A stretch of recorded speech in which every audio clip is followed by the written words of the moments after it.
Thank you for listening to Christ Alone podcast, where we believe that Jesus lived, died, and resurrected according to the scriptures. Our hope is that God can bless you through this week's episode.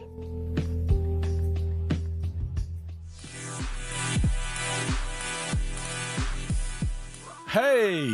Question. Are Back to the Future and The Breakfast Club in your top 10 movies? Does the mention of Van Halen or even Milli Vanilli make your foot start tapping? Well, I have a podcast just for you. Renewed Mindsets, the show designed for Gen X believers just like you who might have missed some crucial teachings while navigating family and career life. I'm here every week to bring you a dose of wisdom for your walk with God, all delivered in an informal and sometimes humorous way. Our episodes are short enough for your daily commute, but never short on truth. Check us out at renewedmindsets.com. Even at our age, we can all use a renewed mind. Catch you on the next episode. See ya!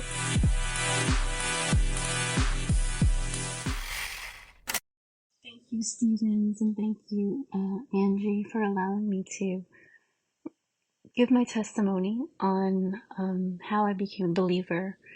And this is a story that starts back when I was, before I got into a very serious relationship with a man that I thought that was going to be my forever soulmate. This starts back in the 90s when I was single and I lived a life of just, excess, living in the city, in New York City, and I was living alone, and I had many social circles that I was part of. I was going to fashion school in the city, and I had many different groups of friends that I ran around with. And, my story is quite a unique one because, I was a city kid and I was a country girl. So I grew up in Long Island my whole life, and my parents migrated from the Philippines in the 70s, and they started a family, and I grew up in Long Island pretty much my whole life. And then when I was of college age, I moved into the city where my parents had several apartments, and I was able to, I was very fortunate enough to get one of those apartments and live there while I was in college. So I was living in the city on my own with my other siblings in the same building. We had occupied a floor in one of the buildings in Midtown, but I had my own unit, so I definitely lived alone, but I had my siblings around. So I definitely, excuse me, this is probably going to be a difficult one, but I lived a life of just excess at night. So I went to school during the day, and I had part-time work, and in the evening I would go out at night. And so the nightlife was probably where it all started. I was a dancer, and I loved to dance, and I never had formal training, but my whole life I was a dancer. I had a talent of dancing, and so when I moved into New York City, I met a lot of people in the entertainment industry, and which led me to, becoming friends with people in clubs and DJs and club promoters. So I was able to, just be social with them, run around with them, have fun, going to their parties. And it translated later on as getting opportunities presented to me to dance and get paid. This was just at the time, it was club dancing. It was dancing in clubs, and it was, going with different clubs and getting paid to be a house dancer. That's what they called us, house dancers. And what this was we got paid to just be in the club, entertain, people in the club, just to kind of get get the nightlife going. We pretty much called like hype girls. Like we used to call each other hype girls. We would just pretty much go around the crowd and just engage with dancing with different people, different guests that came in. And that was pretty much, what I did. I didn't need this job. I just fell into it because I love dancing, and I was running around in clubs at night, and I just met these people that were like, "Oh, come and dance at our club," or "Would you like to, earn extra money?" And at the time, I didn't need the money. I was very fortunate. My family, pretty much took care of me financially. My little part-time job was just, a retail job, and that was just, just to have a paycheck. But at night, late night, I'm talking about like after hours night, like around 10 o'clock, where all the clubs became, alive. I would go and, go be a house dancer. So that's what I did. So I met someone who was a promoter, and he also had a DJ group. And he said, "Why don't you work for me? Let's see how you do." And I said, "Okay." And I knew him from the circuit, so I decided to go ahead and go for it. So that's where it started. The nightlife, the excess of nightlife, the drinking started. Being in different hot clubs in the city was, there was an overabundance of, just drugs and alcohol, and just a lot of just very closeness of, of people, of club goers. And so I fell into that phase. At the time I was, just I'm not going to say I was innocent. I'm going to say I was, I just wanted to live the life, and it was so much fun. I loved to dance. So I ended up, pretty much working at two clubs. I also worked for a DJ group, like I mentioned, and this DJ group went around the tri-state area, and we would do like parties, bat mitzvahs, sweet 16s, weddings. And so it became a thing where we ended up, just like working really late nights. And, I would do the clubs sometimes, and then I would do the parties, the private parties, and that was fun. But what it did for me was, not only did it like boost my confidence, I was pretty confident, but it kind of boosted my social confidence. I was, and I was actually probably more of a, out, not introvert at all. I was very, very, I would say, more or less not shy, but very friendly. So I fell into a life of just drugs and alcohol and partying, and trying to maintain that was really hard. I was making really good money. They would pay me, like $300-400 a night just to work for like 3 or 4 hours. And I thought that was pretty good money. And living in the city, going to clubs, it was expensive to go to bars and go to clubs and have extra money. Although I got allowance from my parents on a weekly basis, I blew through that money very quickly. And I was kind of like, well, I can't always go back to them for money. So I ended up, just trying to make up the funds, or make up the money some other way, just so I can continue the lifestyle. So I got involved with this DJ group that, just pretty much we would have to be in the clubs really late. And so I was tired most nights. And, the guy that I was working for, he would say, "Well, if you want to get paid, and you can't be tired." And, I have, there was cocaine involved. And he said, "Well, here's some, and it'll keep you up." At the time I was probably like a social drinker, but I never did like any hard drugs. And I started to use it, and I liked it. I liked it because it kept me up.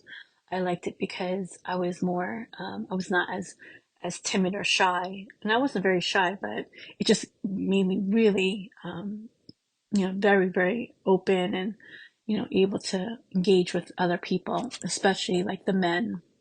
So I found myself in these clubs engaging with men from like all over the world. And it just became this routine of, entertaining men, in the sense of just dancing with them. There was no other reason. There was no other activity except for dancing. So I lived that lifestyle for a while until, I finally got into relationships that were very bad for me.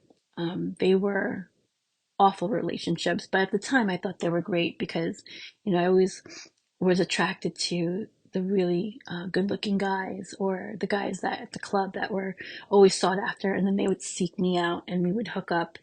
And, I found myself in relationships, in and out of relationships of abuse, which starts out as, just being a really fun, exciting couple, turns out to be, being codependent on each other, emotionally and physically.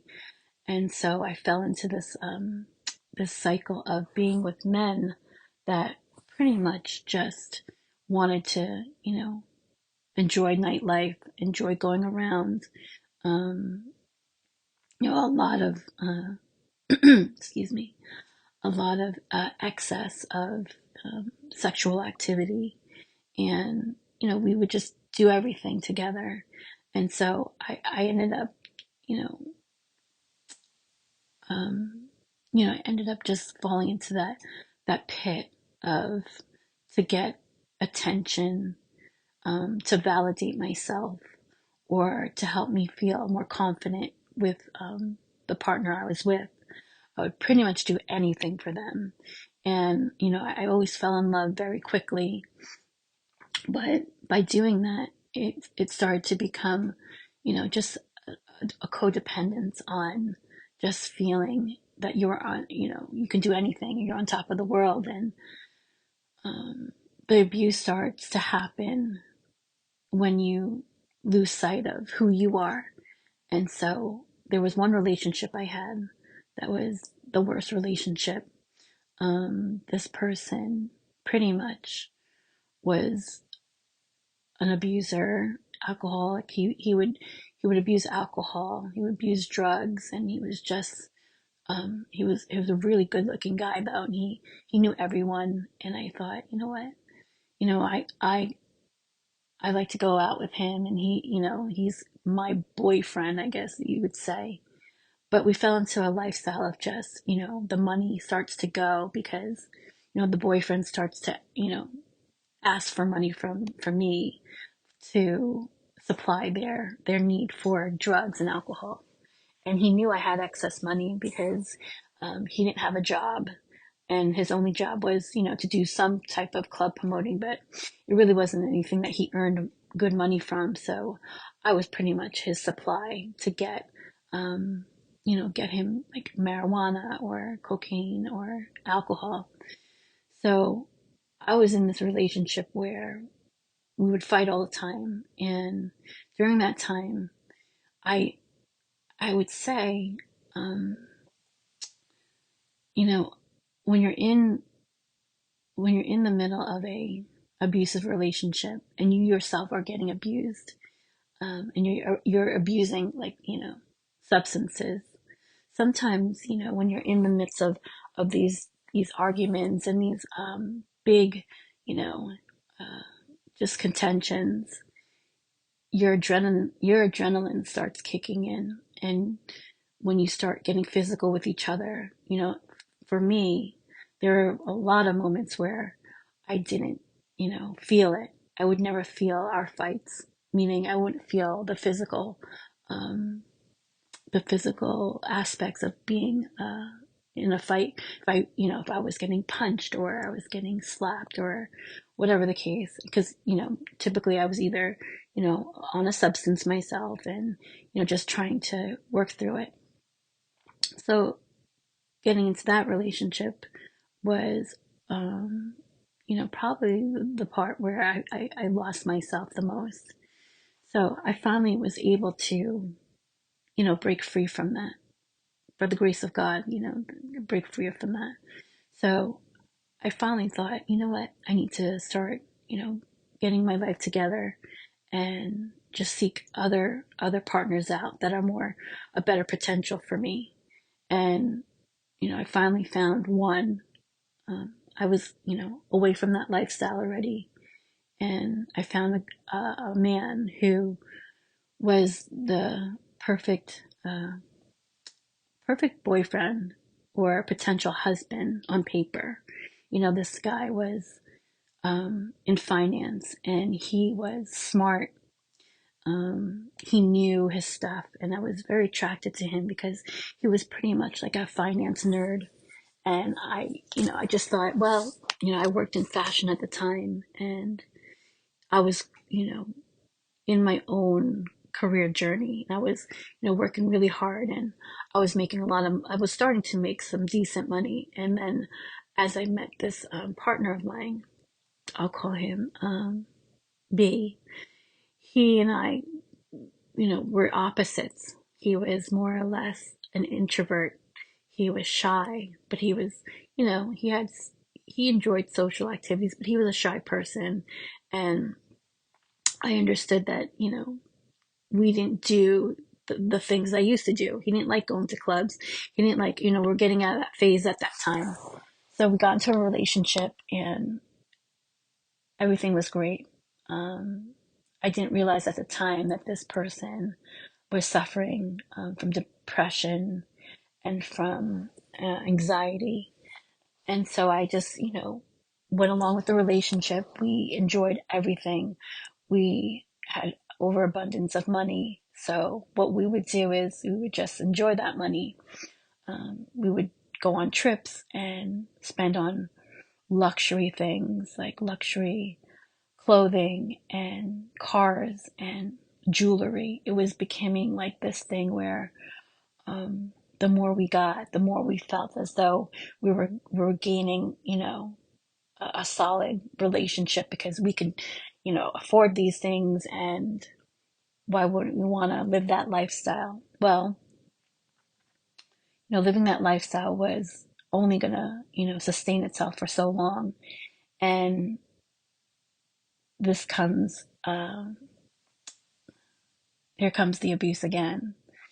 So this person was very, very OCD and very anal. So a lot of the things and a lot of behaviors that he displayed were controlling. So I fell into that. And in order for me to please him, I would, simply just make him happy. I was getting things. He was treating me very well, and with our backgrounds and what we earned in our careers and our jobs, it gave us access to a lot. So we kind of felt like, I felt like, I owed it to him to just, be a good girlfriend. And in doing so, I found myself again in a pit of abuse. And this time it wasn't physical abuse as my last relationship. It was more or less more verbal, emotional. This was an abuse that I never experienced, but here I am, following a controlling partner, did everything he wanted. But at the same time, at the tail end, I would get tons of abuse, verbal abuse, demeaning. It just was, if I didn't do XYZ, I would, hear it, and it was screaming, and, those screamings and those, excessive outbursts and just, awful arguments where, it would belittle you. That's where I ended up, going into my second, really abusive relationship. So I had had enough. It was at a point where every time we had an argument, it was always covered up by something. I would get like a new pair of, say, expensive high-end luxury shoes, or a really beautiful piece of jewelry, or a watch, or, a diamond something. And it was almost like he was covering up for what he was doing. And as his partner, I would just accept it, because if I didn't accept it, it would make him even more angry. The anger issues that he had were so high. I would just want to please him and just say, okay, well, in order for him to be calm and be happy with me, I'll just, conform and do what he says. So, just boiled down to, I had had enough, and, I wanted to break myself free of that abuse. So there was one night where I went to take a walk near a river that's right in front of my apartment at the time, and that was a place where I really found a lot of peace. And I went there often to speak to God, and it was a time where I got answers pretty much all the time. When I say to speak to God, I would just have a direct conversation with Him at my lowest points. I would escape my apartment really late at night. We're talking like 2, 3 in the morning. It was a very safe area, so I wasn't concerned about that. But there was one night that I said I had had enough, and it was Valentine's Day, and we had an awful night, screaming, and the abuse was so bad that, I thought, let me just, how am I going to leave this person? My family liked him. My family loved him. He was, the perfect partner, but he was an awful, abuser. And so I submitted myself that night. I had, had it. I didn't want to live that life anymore. I wanted to break free. I didn't have any way of having the confidence to leave him, because I just felt as though if I left him, then I'd be leaving the best partner I would have for example, to build a life together, because I was just so invested in the fact that financially we could have a life, get a house. I never wanted to have children at that time, but just to have move our life forward. And so I submitted to God that night, because I just knew that it was done. I had had enough. I'd lost a lot of weight. I was having physical things happen to me because I was stressed out all the time, trying to keep up with this abusive, verbally abusive, emotionally abusive, mentally abusive relationship. And I was losing my hair. I had, really nice thick hair, and it was falling out. You know, my everything was falling apart. Um, I lost a lot of weight. I was very skinny, I believe, at the time. And, everything physically that was happening to me was a result of the abuse I was having. Like, my teeth were, I don't know about that, but I was getting ailment, my teeth were not as strong, and I felt like my nails were brittle. I mean, this is, it seems very strange to think, but physically I was displaying signs of just breaking down. And I couldn't keep food in sometimes, or I didn't have an appetite most of the time. So I submitted to God one night. I said, Lord, break me free of this.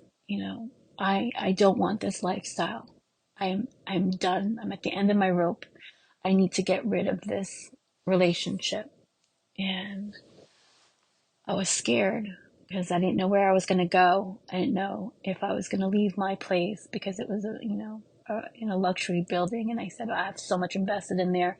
How am I going to leave? And I just submitted to God that night. I said, Lord, please save me from this.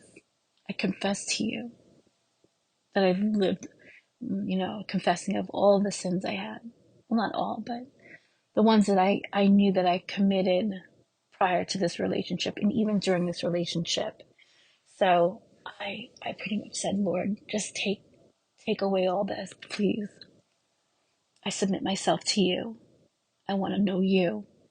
I want to come to you. Please help me. And I fell to my knees that night, and, in front of the Hudson River. And I just said, I'm done. And I cried and I cried, and, it was pretty late. It was probably like 2, 3 in the morning. And because I had a fight that evening, um, we weren't talking, but, I was scared the next day. I said, well, how am I going to tell this person to leave? Well, again, the following morning, we had a huge argument, and my neighbors heard it. His voice was really loud and he was screaming at me. It was something over something so ridiculous.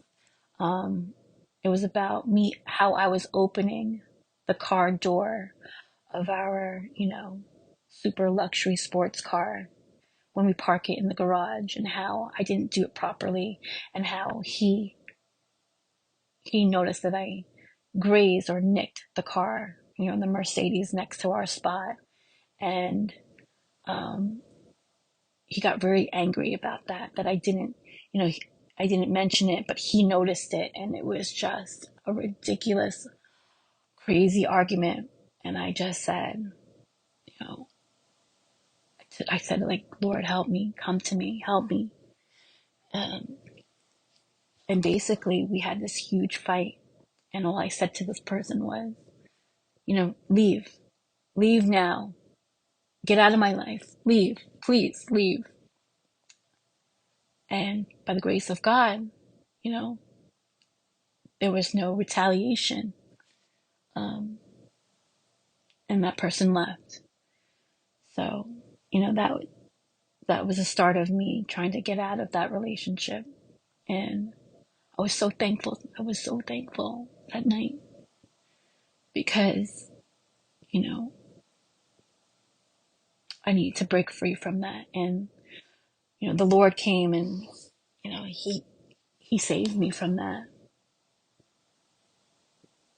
I feel like he saved me from all the things that I was doing up until that point. So, yeah, that's when I believe I became a believer. I was delivered at that time, because I had been seeking God. I had been seeking a life closer to Jesus. And, I came from the Catholic background, so this was a departure for me.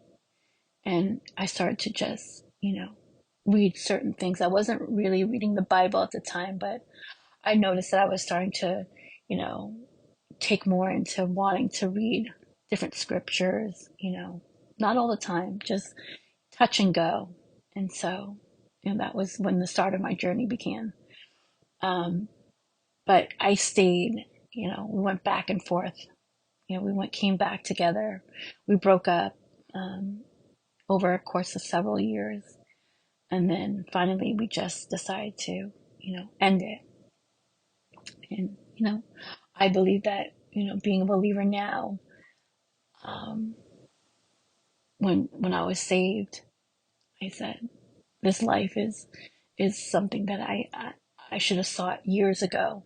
And I'm so grateful, so grateful that I did come to Christ and became a believer in Christ. And now I love Jesus, and I love praising the Lord, because it keeps me,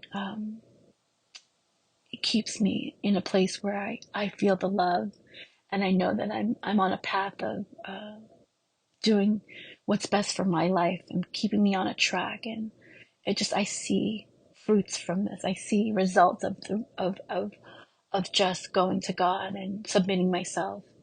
So, yeah, that's my story. And now I live today, a more simple life.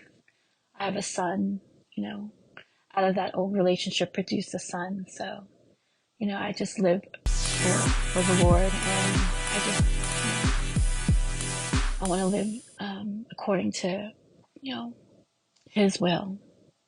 And I'm happier than I've ever been. So, yeah, that's my story, Stephen.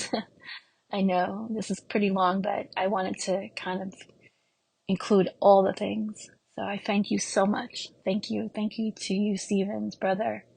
and your sister Angie for allowing me to, give you my testimony. I have others that follow, but this was probably the one that really brought me to Christ. And it took some time. It didn't happen overnight. I didn't fully come to Christ. It took some time, but now I'm here and I'm very, very happy.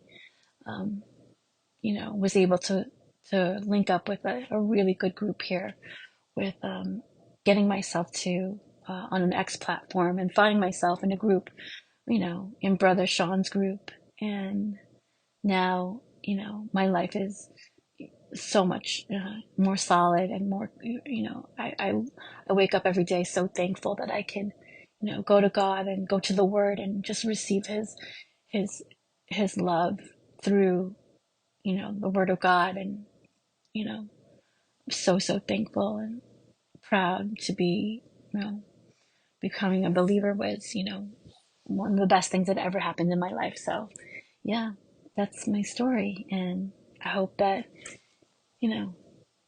others can benefit or, just listen to it, because I'm sure others have had the same experience. So thank you very much. And, all glory to God. Praise the Lord. There is always a way for you to go to Christ. And sometimes your trials are many or few or, one major one. And that was mine. So thank you so much. And God bless you. And God bless you, Stephen, for what you do. I will continue to support, what you're doing. This is a great platform. This is a great thing that you're doing for believers. So God bless you and thank you.